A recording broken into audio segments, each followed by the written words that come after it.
amahoro y'Imana kandi turabandanya na video ya 10 canke se audio ya 10 basi rero nyuma narabayaho nababwiye ko cyo gihe nari mfise umwana w'umukobwa yarafise nk'amezi 8 amezi 9 gutyo noneho rero wa mwana yaragezaho ndamukurikiza hagezaho ndamukurikiza mbya mwana w'umuhungu noneho uwo mwana w'umuhungu afise amezi 6 nza kuja mu bitaro hari ibintu bimwe nta kukwihutisha intahe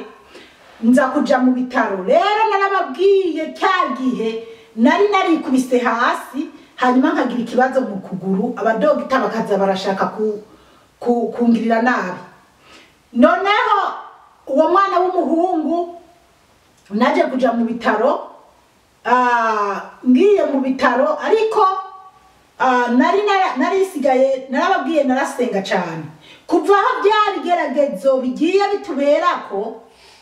sinigeze rero mpagarika gusenga ahubwo nari narongeje umuriro wo gusenga rero kubera iwacu nahora mbona uwa gatandatu wa mbere w'ukwezi wari umunsi bubahiriza gusenga wari umunsi bubahiriza cyane uwo munsi wa gatandatu wa mbere w'ukwezi kandi uyu munsi ndiko ndatanga intahe ni kuwa gatandatu wa mbere w'ukwezi mugabo audio ndiko ndakora iyi ndabivuzemo izobashikira nko kuwa gatatu canke kuwa kane kuko hari gihe ntondeka ubu narabonye ibikoresho shobora gukora ubu ndumva ko iyi audio ya gatatu ndiko ndakora ndumva nza gukora nka zine ama video nkane rero na kuwa gatandatu wa mbere w'ukwezi naritwitwararika kuvuga amashapure icyo gihe ishapure nari nzi yaba ari ibyibukiro binezereza ibyibukiro by'amagorwa n'ibyibukiro by'ubuninahazo iyi shapure y'umuco ntiyari bwazemo ariko nyuma naje kugira gutya nza kubona harabonetse agatabo ntuma kwa gataba kandi karatanguye gusaza ko nari narakuye Tanzania nza gusanga harimo ishapure y'umuco rero hari harageze rero aho mvuga izo shapure ubwo cyo gihe navuga izo shapure uko ari 3 rero urumva umugabo yarafise uwundi mugore iyo yazi wanje kandi byaranashika kazi wanje yayengera mu ijoro agaca byuka akagenda iyo umugore mukuru basi rero umugabo hari gihe yazi wanje agasanga kabisa ndiko ndasenga kabisa nibereye mu ishapure akicara ati mbega ibyo bintu birimo bihera ryari ati burya biraza gufata nk'amasaha 2 ngo je nicaya ngo cyane ngo rero yaramenyereye ko aja muri Afrika akabonamo amabiya agatora kama agatora akagura cyane yaza akabona aragiye muri frigo ntasanze yo biya agaca bati imodoka akagenda hafi yo muhira akagura kaza kica akabaramwa kinisha n'abana mugabo byamuramira ngo mbega ngo ibyo bintu urimo ngo biva mu ryari ati burya bifata nk'amasaha 2 ntahejeje je sinza kuvugana nawe nkaguma nisengera mvuga ishapure bana b'Imana ishapure bantu muza muraducokoza mucokoza bagatolika umugatolika yamenye Imana by'ukuri akaba yikundira Bikira Mariya reka kumucokoza iyi shapure ni ikintu gikomeye n'igigwanisho gikomeye cyane iyi shapure iyo ububabari bwa Bikira Mariya ngiye kuzogushikira ukuntu yantabaye ibibazo bya kansere n'ibibazo by'amavi cyane n'amadiabete rero byamurambira agafata imodoka agacataha aje muhira sinavuga ngo umugabo araje ndambaye umugabo oya naguma mnivugira ishapure mpaka nkayimara bimukundiye ko andindira cyangwa umugabo yifitiye uwundi mugore agaca yiyirukiriye umugore mukuru basi rero kandi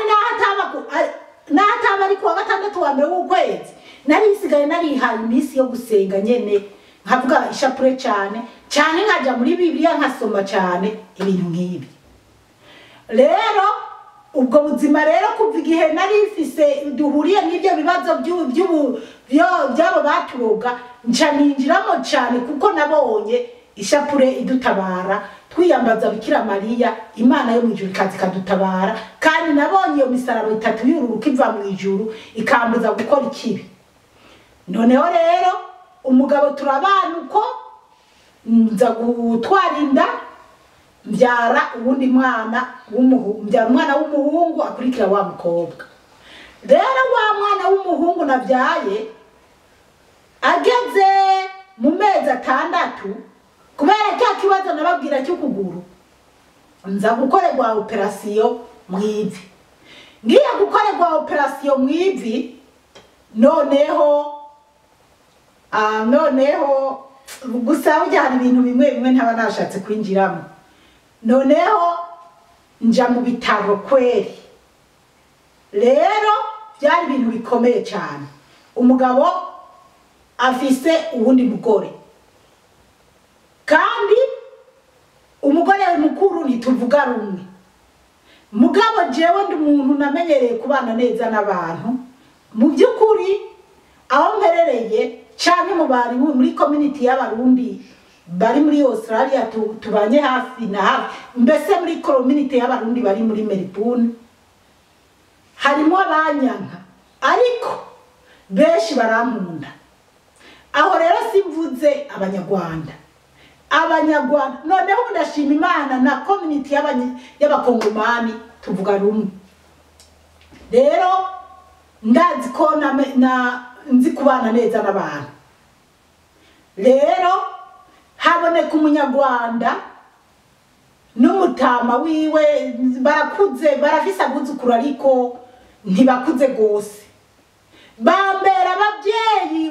ryajwi ryo mu ijuru Imana yavuga ati Zipora mwana wanje ninda gutuma kwigwanira ko arije nama ndakugwanira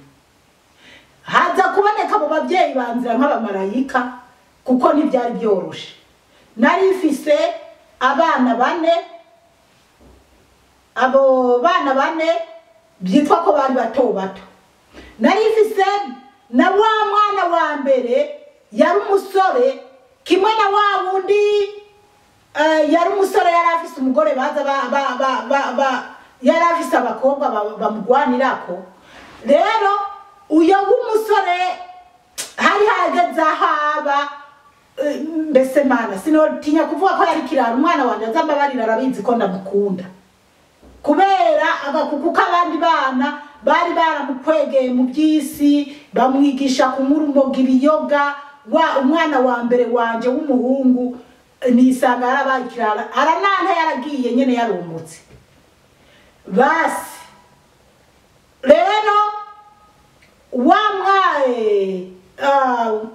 ubundi mwana nawe wundi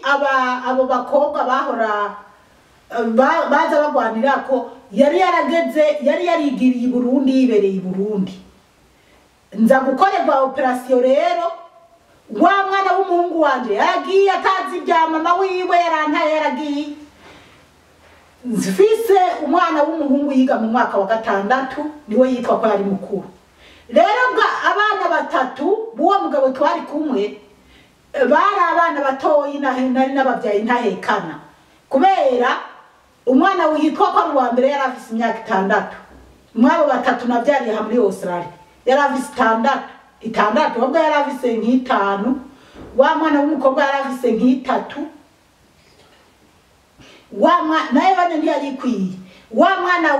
w'umuhungu nawe yari afise amezi 6 abana 3 bato uwuzi ubwenge muri bo yari witwa ko yari n'uwa 4 yiga mu wa 6 afise imyaka 11 rero ngiye mu bitaro sinari nzi ko bazonkorera operation izotuma mba mu bitaro nkazingamirayo hanyuma rero mu babyeyi bari banamperekeza ku bitaro baranjana ku bitaro nkorerwa operation naherutse ninjiye mu iseta mu gitondo ndibuka ko 2:02 nari nkiri mu mubiri nkabona neza narabona isaha. Rero nyumurumva banjanye muri operation, bankorera operation mu kuguru kubera igufa uko kwitura hasi igufa ryarapinze. Byasaba ko barigorora ukuntu bigasaba kandi ko ahantu urabona kujya umuntu yovuna urukwi, umuntu ashobora kuvuna urukwi ukumva gogira ngo kakaka mugabo ntiruvunike ntuvuna ugacureka. Rero niko nigufa ryabaye, rero bigatuma ukuguru kwama kuwunjya no mwivi hanje. Ako iryo gufa rero ryavunitse mwana ritandukane,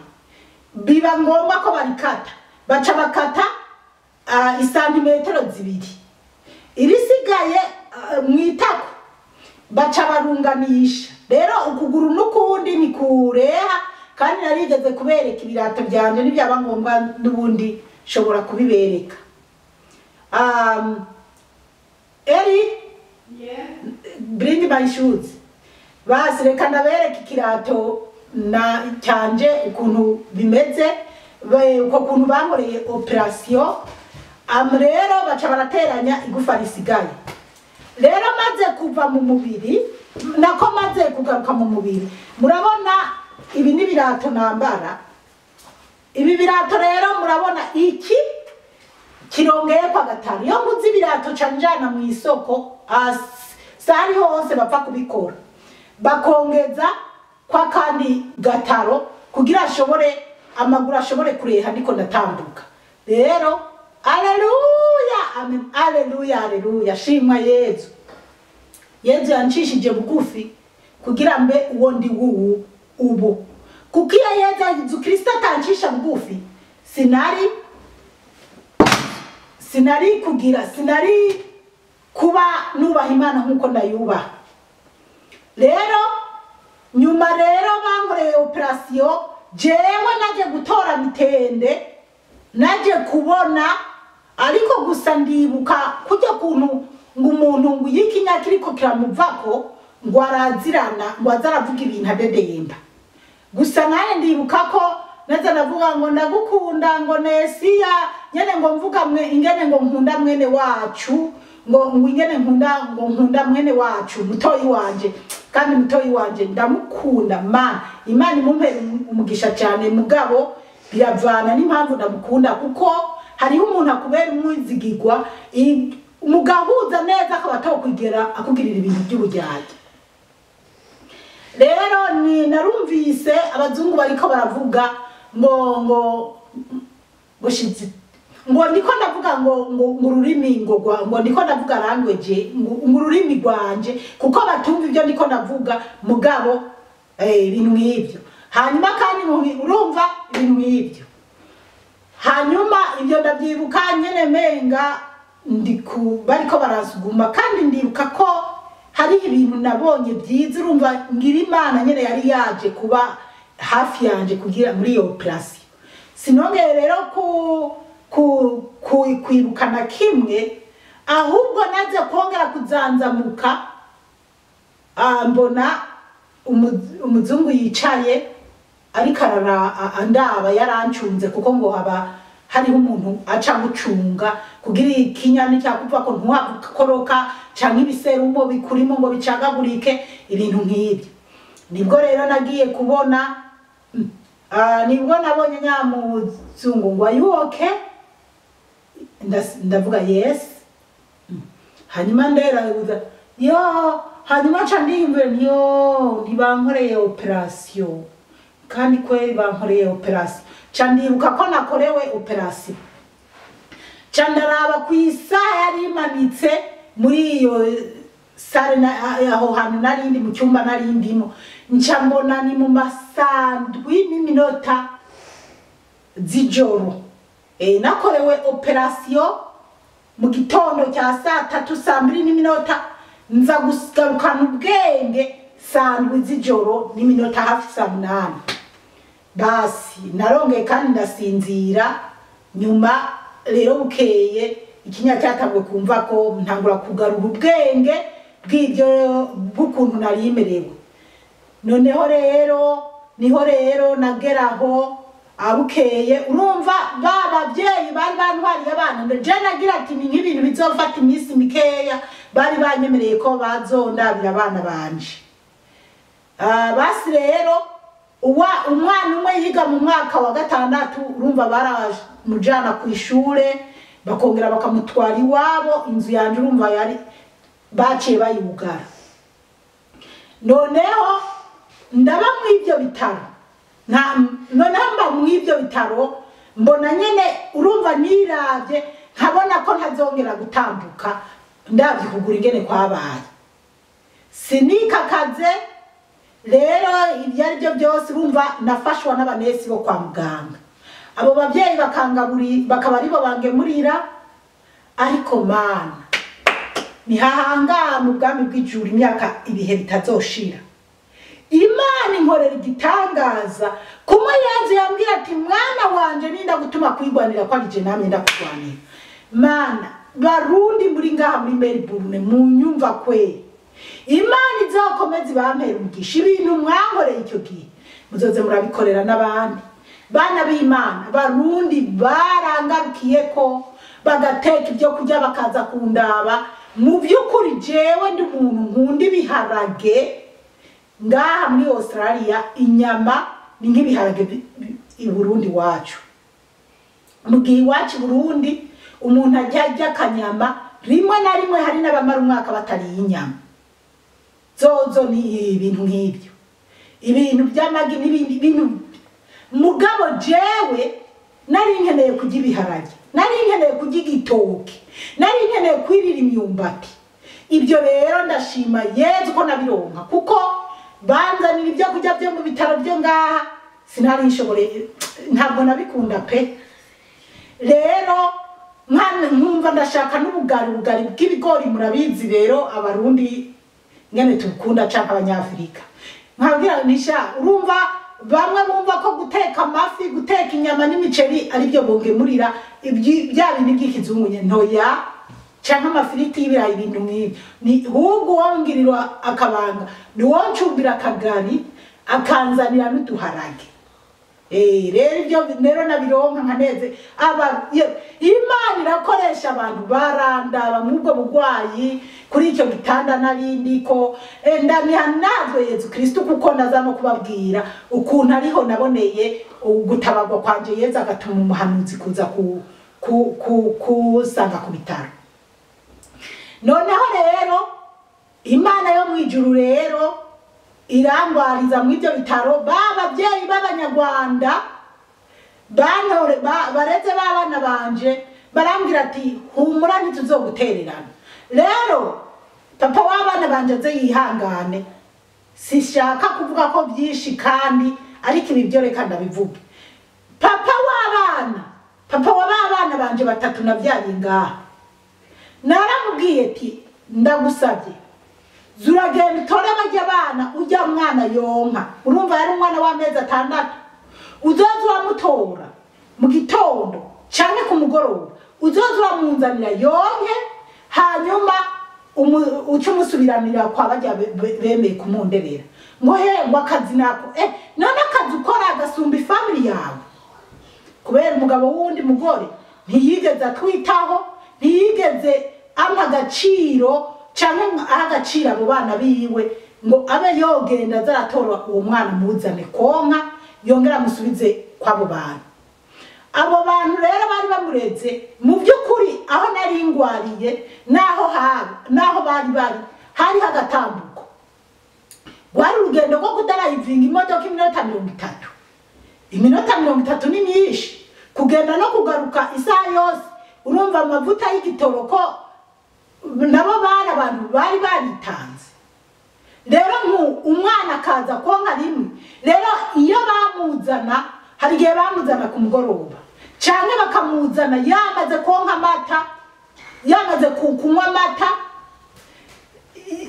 ntashobore kuba yonyonka naje numve ko n'amarebere yoremuruka. Urumva akaba yamaze kumenyera yamata. rero ibyo bikambabaza ndabwira umugabo tariko kweri wagiye urazana umwana raba n'umwana ibaze nawe umwana yari afise amezi 6 n'umwana mutoya genda uzurafasha bajya abantu uzuramutora umuzane ndamwose wongera umusubizeyo umwana ntacukira ikidari gihe umugabo aranka kubikora kandi umugabo yarakora akazi k'ubwinterpreta kuko yarazi Icyongereza cyane yarakora akazi k'ubwinterpreta kubera je nta Cyongereza kiza narinzi hari ibintu nyene ahantu biba bisaba ko haza abazi Icyongereza neza rero hari igihe nasanga babukinze umwinterpreta ku bitaro kugira bambwire neza ubuzima uko buriko buragenda nkasanga haje uwo mugabo wanje hanyuma nyene ntibaba bazi ko ari n'umugabo wanje akazi kaba kamuzaniye yaragakora basi rero mba mubwo buzima umugabo arankaguza arafasha wa mwana wiwe n'abana biwe bandi rumva ntigeze bita babavyeyi b'abanyarwanda nibo bakomeje kunyita mana imana izo bampera amahoro n'umugisha mu byo barimo byose n'abantu bose bandavye ariko iyo ngeze aho hantu ndashimira imana nkavuga nti mana iyo ataba wewe suko ngaha muri Australia hatariho n'abandi bantu bo mu muryango bari kuja kunshikako ariko nta wa mwana wanje w'umusore yari mu myaka 22 uko biri kose ntiyigeze amenya ko ndanagwaye yaje kumenya ko ndi mu bitaro maze y'indwi 3 kubera yari yaragiye nyene abavyeyi barerenga muri Australia barabizi cyane kuko abatari bake abana babo barabaye ibirara abana babo ntabwo mvuze ntari uzomvuga ngo atuvuge abana mvuze cyane iby'iwanje uwiwanje nyene yari yarananiye yarataye amashuri yaragiye ntazi yari rero ndaba ngaho kuri ibyo bitaro abo bantu baza bakandaba marayo indwi ya mbere marayo indwi ya kabiri aho sishobora kuva ku gitanda ngo mbe notambuka marayo indwi ya 3 abanesi kwa muganga nibo bafasha barazanye amabekiye barazanye twa wheelchair ibintu byose biri ngaho kugira barabe ko nozo gera kuguru nkaba no gukinisha cyane ko ni kwicaraho ariko nari natwaye Bibiliya agatabo k'abakristo turi kumwe nkavuga ishapure ubwo nijyamiye mu gitanda cyawe cyo ku bitaro kimeze neza nyimba yego usibye kwikoma mu kuguru kurababara ahandi yo naraho nyene aba kandi murumva ko Imana yangiriye neza abarundi bakandaba bakangemurira bagasubira ntari nibereye aho nyene banzanira injya indwi 3 zirahera ariyo ndi indwi ya 4 iratangura wa mupapa w'abana ntiyigeze rero igihe kimwe nza kugira umujinya abantu imodoka yanje nari narayijanye kuba kumupapa n'umumama abandi bagenzi cyane mbese bambyariye abana muri bari barambyariye uwo mupapa niwe yari yarambyariye abana banje muri batisimu yari yarambyariye umwana muri batisimu kuko bandi babiri banyuma baje kubatizwa nyuma naravuye mu bitaro noneho ndajana imodoka yanje njanye imodoka hanyuma barayindabira ndababwira ati rero muzohore muza muramfasha muyishushe ibintu nk'ibyo rero umunsi umwe bayijana uwo mupapa ayijana mu buryo bwo kuyishusha amira nk'uwo yijana ku isoko ariko kubera ko ari ikanye ica ikwamira ku isoko nyuma iranka kwaka ngo ayisubirane muhira iwe mugaba camagara umugabo wanje hanyuma nanje barabimenyesha rero wa mugabo yaragerageje kugenda kubafasha mugabo ntiyashaka kubyitaho acavuga ngo murumva ngo reka njana uwo muntu turi kumwe ngo mugabo ngo bikenewe ngo ndaza kubafasha rero ntiyasubira kuza kubyitaho makurikirana iyo modoka reka video tuyigeze aha mugabo ndaca mbandanya ndababwira n'ingene naje kubona umuntu Imana itumye ku bitaro ego umukama Imana bahezagire cyane mwarahezagiwe.